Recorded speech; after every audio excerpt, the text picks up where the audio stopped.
728, Bruce Springsteen. Now, another Jersey boy, Steve Adubato, is a big Springsteen fan, as we all are in Jersey. But, Steve, let me first say Merry Christmas, Happy New Year. The holidays were good for the Adubatos over there in Jersey, my friend?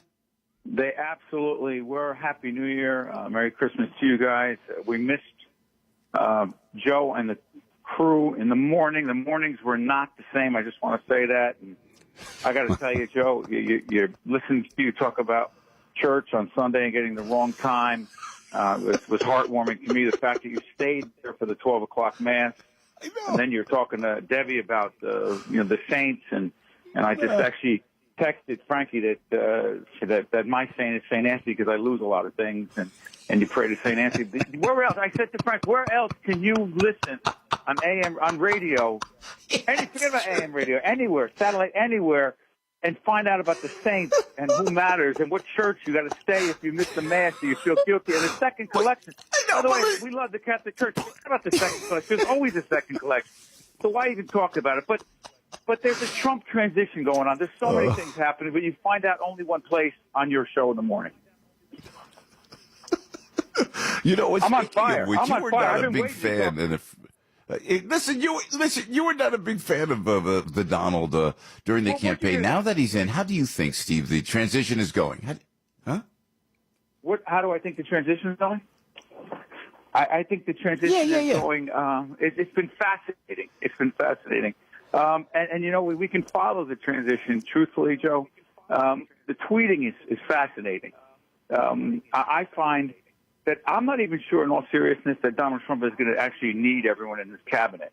And I'm not sure. I know the Secretary of State, we were talking about his Secretary of State, because I think he is the Secretary of State. Because while the Secretary of State is going to be going around the world trying to negotiate and talk to heads of other the Secretary of State or in other nations and try to talk to heads of other countries. I'm thinking that if Trump thinks something, the truth is you're never going to be wondering what he thinks, because he is going to be telling the world, telling us constantly. And I will tell you, there are pros and cons in all seriousness, jokes aside. The thing about Trump that fascinates me is that his constant stream of consciousness. You talk about the fact that things were going on during the holidays that you wanted to express. He constantly expresses what he's thinking, and the pros to that are that he knows what he's thinking. The negatives are there is no filter, and so you just want to make sure he checks out the facts, and he's thinking through the implications, the ramifications of talking about nuclear war and, you know, the nuclear expansion, and North Korea and China and Russia. It's going to be a hell of a ride for 4 years. It's interesting to see, and now with this whole thing with Putin. I mean, I'm loving all this drama, Steve. And I know you kind of didn't go along with Donald Trump during the campaign and everything, but that he's reaching out to Putin, and it seems okay. I love, and I saw something on Twitter where they had Putin and Bibi Netanyahu and Trump together on motorcycles, like Hell's Angels, man. Come on, there's something in you that you got to love about that, Steve. Well, let me say this. I do think it's a good thing that the potential exists to have a better, healthier, more meaningful dialogue with Russia. But I do want to also say this. Let's not kid ourselves. Even a lot of Republicans, forget about liberal Democrats who are wishing for Trump to fail, and I am not one of those folks who wanted to fail. But let's not kid ourselves that Putin is a friend of the United States and that Russia, they are friends of the United States. So if Trump can be friendly with him and have a dialogue, that's great. But Trump, I just want to make sure that he can be tough and strong with Putin and Russia when he needs to be. If he can do that, Joe, I have no problem with it.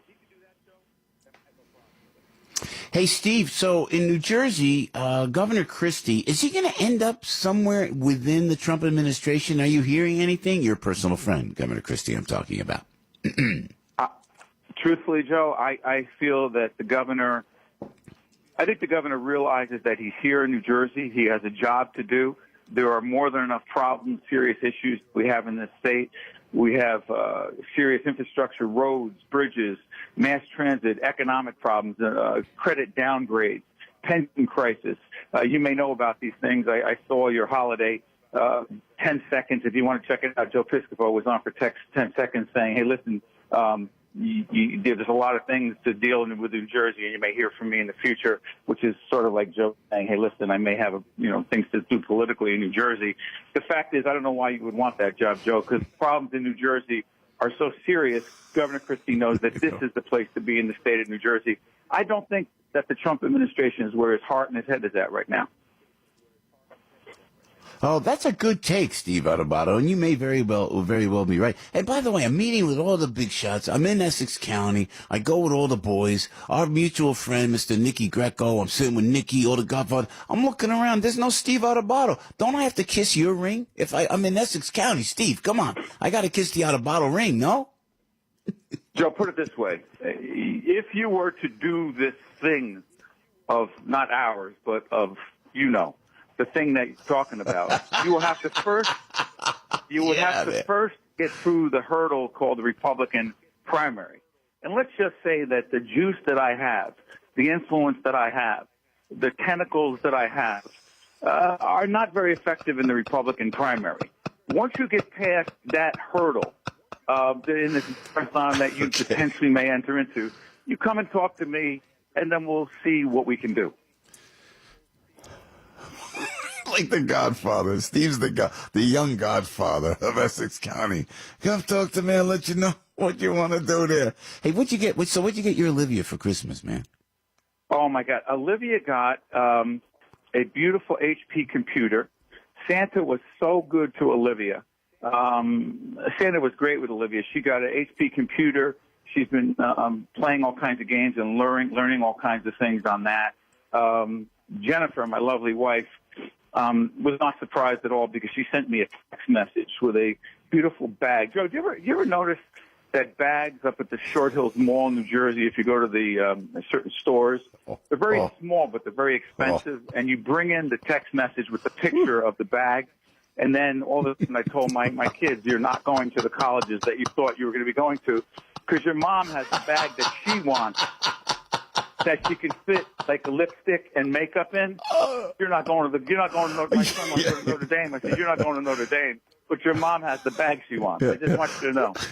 Well, I got so many political questions to talk to Steve about. Steve's PBS anchor, author of this great book, Lessons in Leadership. He speaks at corporate events, a very inspirational, great speaker. You gotta, he holds court like nobody else when he's talking at these business breakfasts as he did for AM 970 The Answer, but we're old buddies. And then we're talking about our neck of the woods where we come from. So forgive us, but it's so true. If you go to there's one mall by us. It's called the Short Hills Mall. It is so beautiful, so elegant. Steve, is there any more expensive place on earth than the Short Hills Mall, man? No. Hey, by the way, Jen, what was the name of the store you sent me to? Neiman Marcus. And what was the bag? Oh. What was it? Forget it. Chanel, I'm sorry. It was Chanel, Joe. And it was Chanel and the Neiman Marcus store. And when I walked in there, they saw me take out the phone. And they saw it, and I just took out the credit card. And I said, just take it. Take my blood. Take my credit card. It's done. Listen, I know your audience isn't interested in any of this, but Joe, I've been divorced once. When my wife says, and Jennifer doesn't ask for much, when she says, this is what I would like, anything else, just send me another text message. I'm good. Yeah, listen, it's so funny. Donald Trump understands. He understands because he's had a couple of wives himself. And Melania is very happy to me, and I want my wife to be happy. Steve, you know what we're thinking at the show 7:30. Have you ever had any marital? Yeah, no divorce. Nah, I wouldn't know a thing about it. And you know what the thing is? See, you're good though. You stay married. You had a beautiful young wife. Me, I did all those things, and I tried to do everything, and I got all the gifts, and I got all the right things, and she still left me for another guy. What am I gonna do? See, you're just because I'm not as good looking as you are, Steve Adubato. Hey, by the way, I'm talking. Listen, I'm talking to Five Boroughs. Is there any way we could get more Steve Adubato promos airing during our show in the morning? Can we arrange that? I want to tell the AM 970 audience that Frank sent a message to our boss Jerry Crowley that said, "Listen, we're going to be running some new promos, but please stop the old promo because we can't take it anymore. I am going to be cutting a new promo with a new message. Joe Piscopo is going to be on the end with a new tag." Frank, I got the message. It'll be new. It'll be dynamic and interesting. A new promo for a new year. Plus, there's a new AM 970 Salem Business Breakfast coming up in February. I'm sorry for plugging, but It's a new year, a new Salem Business Breakfast. It's going to be dynamic. We'll have new details. I'm on fire. So will you go on vacation? The team goes on vacation. There's so many things to talk about. I'm sorry. I apologize. It's so true. Steve, we love you, man, and thanks. And so we'll stay close, Steve Adubato. And Merry Christmas, my friend, and give our love to the family. Love having you on the show, Big Steve. Thanks so much, man.